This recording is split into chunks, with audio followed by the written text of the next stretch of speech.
अस्सलामुअलैकुम दोस्तों, उम्मीद करता हूँ कि आप सब खैर आफियत से होंगे और अच्छे से होंगे। आज हम बहुत ही इम्पोर्टेंट टॉपिक शुरू करने जा रहे हैं जिसका नाम है टेंसेस। ये टॉपिक ऐसा है कि अगर आप अंग्रेज़ी ज़बान को बोलना चाहते हो तो आपके लिए इस टॉपिक को सीखना बहुत ही ज़रूरी है, बल्कि लाजिम व मलजूम है इस टॉपिक को सीखना। तब जाके आप जो है ना सही तरीके से अंग्रेज़ी को बोल पाएंगे, उसको समझ पाएंगे, उसको लिख पाएंगे। तो लेट्स गेट स्टार्टेड। उस टॉपिक का नाम है टेंसेस। हम देखेंगे कि टेंसेस होते क्या है और इसको हम किस तरीके से जो है ना इस्तेमाल में लाते हैं, इसके ज़रिए से हम किस तरीके से सेंटेंसेस को फ्रेम करेंगे सही तरीके से। टेंसेस होते क्या हैं, सबसे पहले हम देखेंगे कि tense denotes the time of an action or state of being and indicates whether the action is in the past, present or future.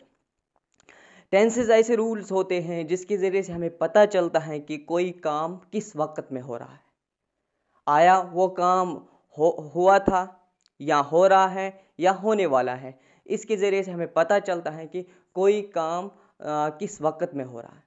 देखते हैं कि टेंसेस जो है ना अपने अंदर दो वर्ड्स समो लेता है। एक है टाइम और दूसरा है वर्क।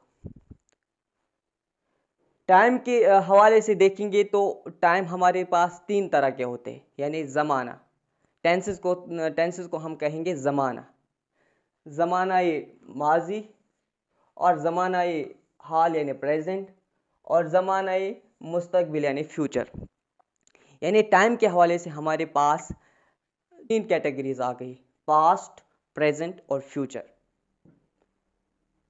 और जब हम वर्क के हवाले से देखेंगे तो वर्क के हवाले से ये चारों टाइप्स निकल के आते हैं। वर्क के हवाले से ये चारों टाइप्स हमारे पास निकल के आते हैं। जब हम कोई एक्शन करते थे, जैसे मैं खाना खाता था, मैं स्कूल जाता था, मैं नहाता था, तो वो इंडेफिनिट में आ जाएगा, वो पास्ट इंडेफिनिट में आ जाएगा। तो प्रेजेंट में इंडेफिनिट कौन आ जाएगा? जैसे मैं स्कूल जाता हूँ, मैं रोज़ नहाता हूँ, मैं जो है ना खाना खाता हूँ, मैं पढ़ता हूँ, तो वो सारी के सारी जो है ना प्रेजेंट इंडेफिनिट में आ जाएंगे। यानी जो हम रोज़ करते हैं, जो हमारा जो है ना हैबिचुअल बन चुका है, तो वो प्रेजेंट इंडेफिनिट में आ जाएगा। जैसे फ्यूचर में कौन आएगा? यानी जो हम करने वाले हैं। जैसे मैं स्कूल जाऊँगा, ना खाना खाऊँगा, मैं पढ़ाऊँगा, तो वो सारे के सारे फ्यूचर में आएंगे। कंटिन्यूस में कौन आएगा? जैसे मैं कोई काम माजी में कर रहा था तो पास्ट कंटिन्यूस आएगा। अगर मैं इस वक्त जो है ना मैं पढ़ा रहा हूँ, आई एम टीचिंग नाउ, तो वो प्रेजेंट में आएगा, वह प्रेजेंट कंटिन्यूस में आएगा, यानी काम जो है ना जारी व सारी है। इसी तरीके से फ्यूचर में आ जाएगा। फ्यूचर में भी कंटिन्यूस आएगा। कैसे? कि हम कहेंगे कि आप उस वक्त क्या कर रहे होंगे, मैं जो है ना उस वक्त पढ़ा रहा हूँगा, तो वो कंटिन्यूस में आ जाएगा। इसी तरीके से कोई काम मुकम्मल हो चुका था यानी पास्ट में, तो पास्ट परफेक्ट लगेगा। और प्रेजेंट में कोई काम मुकम्मल हो चुका है, जैसे मैं कहूँगा कि मैं अभी पढ़ा चुका हूँ, मैं जो है ना स्कूल जा चुका हूँ, तो वो सारे के सारे प्रेजेंट परफेक्ट में आएंगे, यानी काम जो है ना परफेक्ट हो चुका है, यानी मुकम्मल हो चुका है। इसी तरीके से फ्यूचर में भी आएगा परफेक्ट। जैसे मैं कहूँगा कि फ्यूचर में कैसे परफेक्ट आएगा, हम कहेंगे कि आपने उस वक्त क्या कर चुका होगा, तो वो फ्यूचर परफेक्ट में आएगा। यानी आने वाले कल में, यानी मुस्तकबिल में कोई काम आपने मुकम्मल कर चुका है, तो वो फ्यूचर परफेक्ट में आ जाएगा। इसी तरीके से past perfect continuous. Past perfect यानी फ्यूचर पास्ट में कोई काम जो है ना चल रहा था यानी किसी ज़माने से चल रहा था।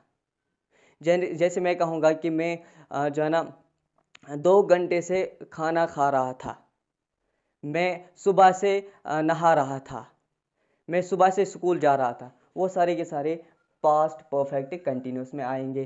तो इसी तरीके से हम देखेंगे प्रेजेंट में कौन आएगा। जैसे मैं सुबह से पढ़ा रहा हूँ, यानी चल रहा है, एक्शन चल रहा है, यानी सुबह से जो है ना कुछ काम हो भी चुका है, और चल भी रहा है।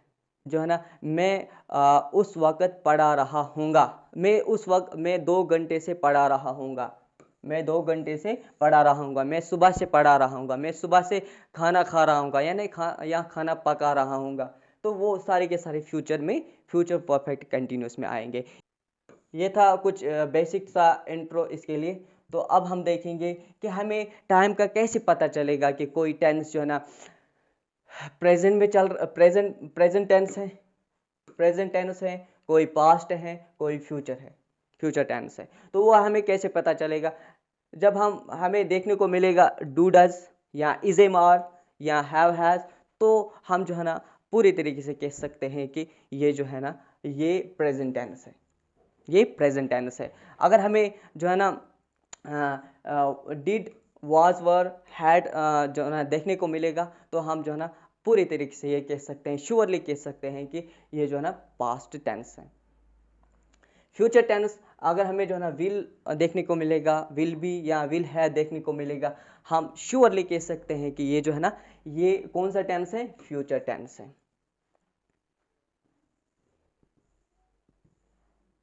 अब कुछ जो है ना टेंसेस को शुरू करने से पहले हमें कुछ जनरल टर्म्स का जो है ना पता होना चाहिए कि ये टर्म्स क्या है, क्योंकि ये चीज़ें जो है ना इसमें इस्तेमाल हो जाएंगी। ये बेसिक सी टर्म्स है। नाउन हमें जो है ना बचपन से हम देखते आ रहे हैं, सुनते आ रहे हैं कि नाउन जो है ना एक नेमिंग वर्ड है, यानी किसी भी चीज़ का नाम, किसी जगह का नाम, किसी पर्सन का नाम, किसी एनिमल का नाम, किसी भी चीज़ का नाम जो भी दुनिया में है। जैसे ये बोर्ड है, जैसे ये चेयर है, जैसे ये लैपटॉप है, जैसे ये कैमरा है, जैसे मेरे हाथ में मोबाइल है, ये सारे जो है ना नाउन में आते हैं। प्रोनाउन में कौन आता है? जो नाउन की जगह हम इस्तेमाल करते हैं। जैसे उसमें क्या आएगा? ही आएगा, शी आएगा, इट आएगा, दे आएगा, यू आएगा।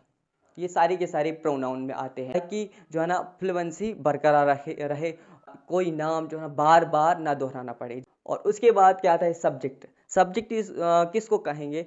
सब्जेक्ट यानी एक्शन को परफॉर्म करने वाला। सेंटेंस में जो एक्शन को परफॉर्म करने वाला होता है उसको हम क्या क्या कहेंगे? सब्जेक्ट कहेंगे। जैसे सब्जेक्ट इज द पर्सन, या पर्सन हो सकता है, या प्लेस हो सकता है, थिंग हो सकता है, जो एक्शन को परफॉर्म करने वाला होता है सेंटेंस में।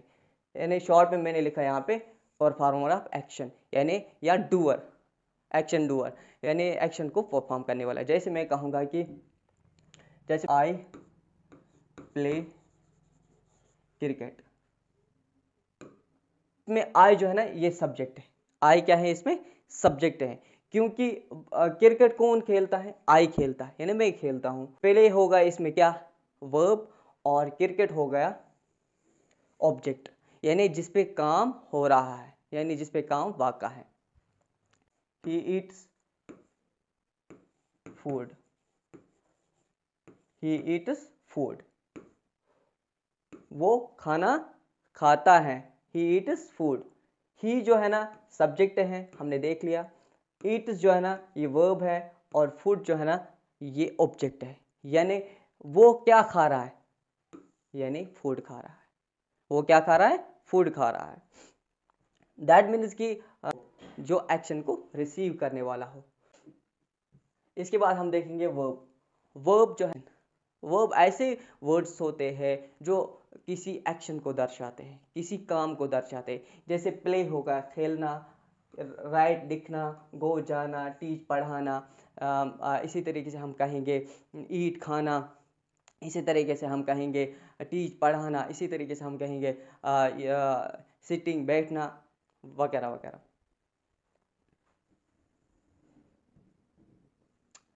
अब वर्ब्स की कुछ फॉर्म्स होती है, वर्ब्स की कुछ फॉर्म्स होती है। इसकी फर्स्ट फॉर्म होती है, सेकंड फॉर्म होती है, थर्ड फॉर्म होती है, यानी मेनली 3 फॉर्म्स होते हैं। चौथी फॉर्म और 5वीं फॉर्म पहली फॉर्म से मिलके बनते हैं। चौथी फॉर्म और 5वीं फॉर्म जो है ना वो पहली फॉर्म से मिलके बनी होती है। फर्स्ट फॉर्म क्या होती है? फर्स्ट फॉर्म ऑफ वर्ब, जैसे मैं कहूँगा कि राइट लिखना, इसकी सेकंड फॉर्म क्या है? रोट, और थर्ड फॉर्म क्या है? रिटन। और जब हम आईएनजी लगाएंगे तो फोर्थ फॉर्म बन जाएगी, राइट, WRITE। तो इसमें ING लगाएंगे तो फोर्थ फॉर्म बन जाएगी, और SRES इसमें लगाएंगे तो फिफ्थ फॉर्म बन जाएगी। यानी वर्ब्स की पांचों फॉर्म्स होती हैं, जैसे first form, second form, third form और फोर्थ फॉर्म और फिफ्थ फॉर्म। जैसे टीच, पढ़ाना, टॉट इसकी सेकंड फॉर्म, और टॉट थर्ड फॉर्म, और टीचिंग फोर्थ फॉर्म। ईट हो गया खाना, एट हो गया इसकी सेकंड फॉर्म, ईटन हो गए थर्ड फॉर्म, ईटिंग हो गई फोर्थ फॉर्म, और ईट्स हो गई फिफ्थ फॉर्म। इसी तरीके से लर्न का, कम का, गो का, हैव का, और बी का, make, bring, call, called, called, calling, calls, cook पकाना, कुकड, कुकड, कुकिंग, कुक्स। इस तरीके से आपने देख लिया कि एक वर्ब की पांचों फॉर्म्स होती हैं। क्या होते हैं? एक वर्ब की 5 फॉर्म्स होते हैं, जिसको हम अकॉर्डिंग टू जो है ना नीड हम इसको इस्तेमाल में लाते हैं। अब आ गया असली खेल। अब आ गया असली खेल। अब तक जो है ना हमने सीख लिया वो बेसिक सा डेटा था। अब हमें जो है ना इसको प्रैक्टिकली करके देखना है। ये टोटल 12 टेंसेस होते हैं कि पास्ट में भी इंडेफिनिट, प्रेजेंट में भी इंडेफिनिट और फ्यूचर में भी इंडेफिनिट। सबसे पहले हम देखेंगे प्रेजेंट इंडेफिनिट। प्रेजेंट इंडेफिनिट में किस तरीके से हम सेंटेंस को बनाते हैं, ने कौन से सेंटेंसेस हम प्रेजेंट इंडेफिनिट में बोलते हैं। सबसे पहले हमें जो है ना सब्जेक्ट लगाना होगा। वर्ब की फर्स्ट फॉर्म लिखेंगे, साहिल राइट। साहिल के साथ क्या लगेगा? SRES। तो हमने क्या लिखा कि साहिल राइट्स ए लेटर। साहिल एक चिट्ठी लिखता है। अब हम इसी को पास्ट में कैसे कहेंगे कि Sahil wrote a letter, right, wrote, written. यानी सब्जेक्ट हम कोई सा भी लगाएंगे इनमें से, या कोई नाम। तो फिर वर्ब की फर्स्ट फॉर्म अगर प्रेजेंट में बनाना है तो वर्ब की फर्स्ट फॉर्म, अगर पास्ट में बनाना है तो वर्ब की सेकंड फॉर्म। तो इस तरीके से हमने लिखा कि साहिल राइट्स ए लेटर, साहिल एक चिट्ठी लिखता है। और पास्ट इंडेफिनिट में हमने क्या बनाया? साहिल रोट ए लेटर, साहिल ने एक चिट्ठी लिखी। और फ्यूचर में क्या बनाएंगे? साहिल, फिर विल लगाएंगे, फिर वर्ब की फर्स्ट फॉर्म। वर्ब की फर्स्ट, राइट की फर्स्ट फॉर्म क्या है? राइट। विल के बाद हम फर्स्ट फॉर्म ही इस्तेमाल करेंगे, Sahil will write a letter. Sahil writes a letter, Sahil एक चिट्ठी लिखता है। साहिल रोट ए लेटर, साहिल ने एक चिट्ठी लिखी। साहिल will write a letter, Sahil एक चिट्ठी लिखेगा, यानी फ्यूचर में। तो अब हम इसकी प्रैक्टिस करेंगे।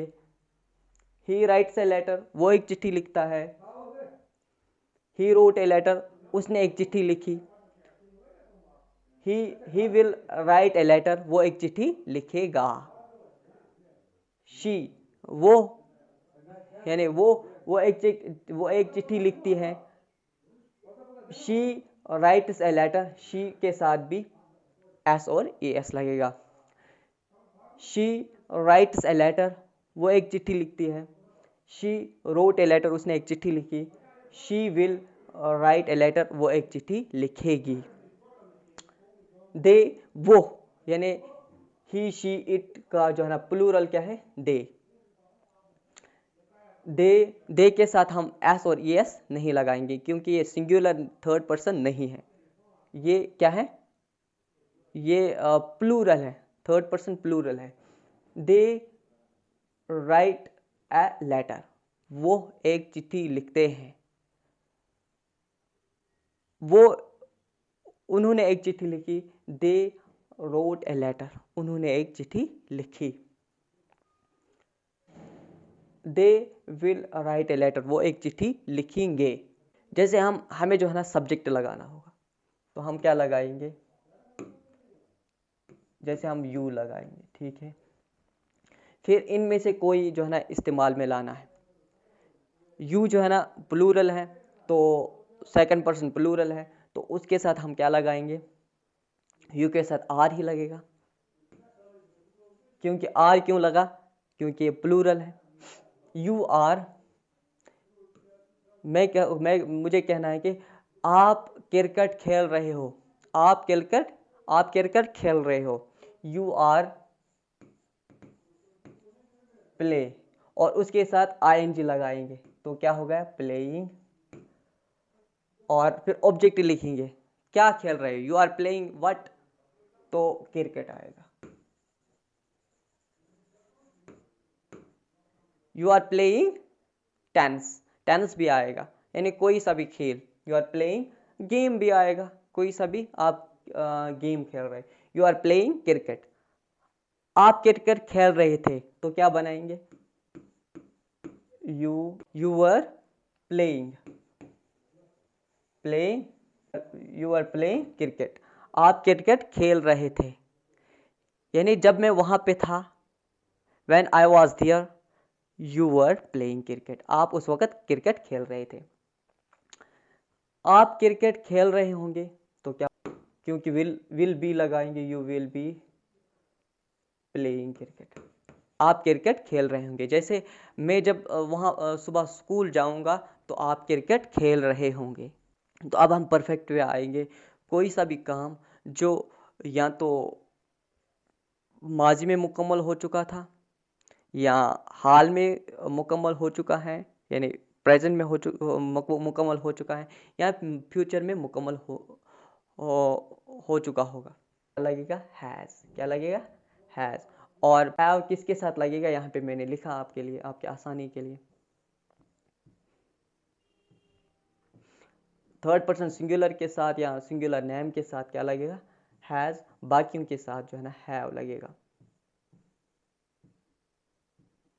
जैसे मुझे कहना होगा कि शाहिद इंग्लिश पढ़ा चुका है, शाहिद, फिर लिखूंगा हैज़, फिर वर्ब की third form teach taught taught, teach taught taught, third form teach taught taught, यानी थर्ड फॉर्म, यानी ये हमने लिखना है। अब ये जो ना टॉट है ना, यही हमने यहाँ पे लिखना है, third form. Shahid has taught, TAUGHT, taught, क्या पढ़ाया, इंग्लिश या उर्दू या फारसी, ठीक है। Shahid has taught English, Shahid English पढ़ा चुका है, शाहिद इंग्लिश पढ़ा चुका है, क्योंकि प्रेजेंट की बात हो रही है। और जब हम पास्ट की बात करेंगे, पास्ट परफेक्ट, तो क्या लिखेंगे, शाहिद, यहाँ पे हैड लगाएंगे, यहाँ पे वो झंझट नहीं है, शाहिद हैड, बस taught, Shahid has taught English, Shahid English पढ़ा चुका था। अब मुझे कहना होगा कि शाहिद इंग्लिश पढ़ा चुका होगा, तो क्या लिखेंगे, Shahid will have,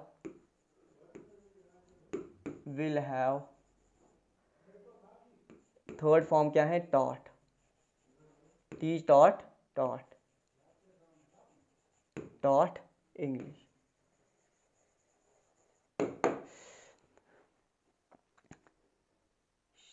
Shahid English पढ़ा चुका है, Shahid has taught English, Shahid English पढ़ा चुका था, Shahid had taught English, Shahid English पढ़ा चुका होगा, Shahid will have taught English, ठीक है, Shahid will have taught English, यानी प्रेजेंट परफेक्ट कंटिन्यूस, यहाँ पास्ट परफेक्ट कंटिन्यूस, यहाँ फ्यूचर परफेक्ट कंटिन्यूस।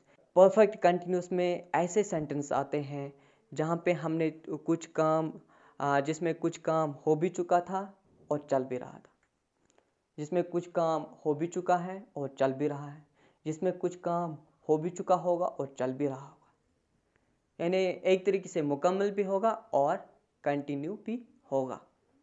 तो ऐसे सेंटेंसेस इसमें आते हैं कि आई, सब्जेक्ट लिखेंगे, फिर क्या लगाएंगे, आई के साथ क्या लगाएगा, have been, I have been, has been किसके साथ लगेगा, थर्ड पर्सन सिंगुलर के साथ, आई हैव बीन, फिर वर्ब की फर्स्ट फॉर्म गो के साथ जब हम ING लगाएंगे तो क्या हो जाएगा, going, I have been going to school, I have been going to school.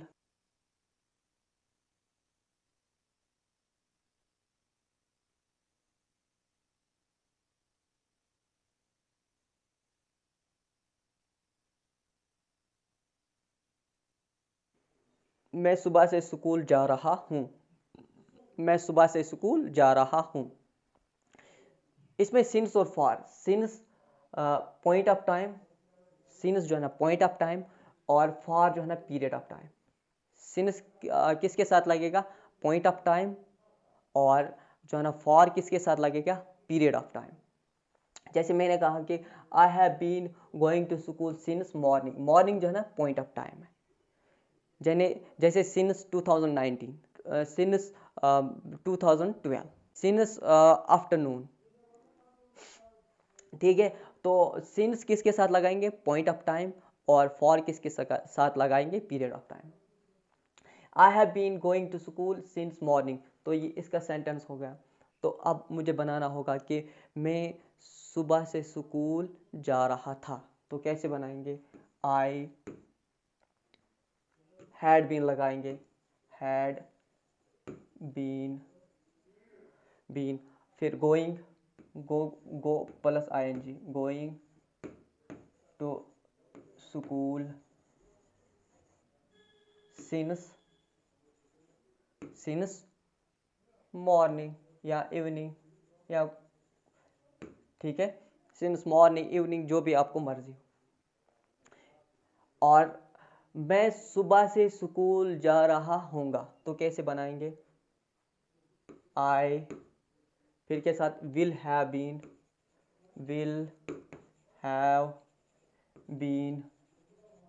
Been going to school since morning या इवनिंग, ठीक है, कोई सा भी। यानी मैं सुबह से स्कूल जा रहा हूँ, यानी पास्ट में पास्ट परफेक्ट कंटिन्यूस, और इसी का जब हम प्रेजेंट परफेक्ट कंटिन्यूस, इसी का हम पास्ट बनाएंगे तो क्या लिखेंगे? I had been going to school since morning, मैं सुबह से स्कूल जा रहा था। और फ्यूचर में क्या बनाएंगे? फ्यूचर परफेक्ट कंटिन्यूस में क्या बनाएंगे कि I will have been going to school since morning, मैं सुबह से स्कूल जा रहा हूँगा। मैं 2 घंटे से खाना पका रहा हूँ, तो क्या लिखेंगे? I have been cooking, cook plus ING, क्या लगाएंगे? Cooking food since for 2 hours, यानी 2 घंटे से। अगर 2 घंटे से यानी 5 घंटे से, फॉर 5 आवर्स, या 5 सेकंड से, फॉर 5 सेकंड्स, या 1 मिनट से, for 1 minute. I have been cooking food for 5 minutes, मैं 5 मिनट से खाना पका रहा हूँ। मैं 5 मिनट से खाना पका रहा था। I had been cooking food for 5 minutes. मैं 5 मिनट से खाना पका रहा था। मैं 5 मिनट से खाना पका रहा हूँगा, तो कैसे आएगा? I will have been cooking food for 5 minutes. तो इस तरीके से हम आसानी से इसमें सेंटेंस को फ्रेम करेंगे और बनाएंगे। तो आपकी आसानी के लिए मैंने यहाँ पे जो है ना ये सारे के सारे टेंसेस कंसोलिडेट फॉर्म्स में लिखे हैं। तो मैं इस वीडियो के डिस्क्रिप्शन बॉक्स में इस पीडीएफ को प्रोवाइड करूँगा, ताकि आप जो है ना बआसानी से इसकी प्रैक्टिस कर पाएंगे और इसको अच्छे तरीके से सीख पाएंगे। तो मैंने यहाँ पे इसकी मीनिंग भी लिखी है, कौन सा क्या सेंटेंस है, और स्ट्रक्चर भी लिखा है और मीनिंग के साथ, ताकि आपको आसानी हो जाए।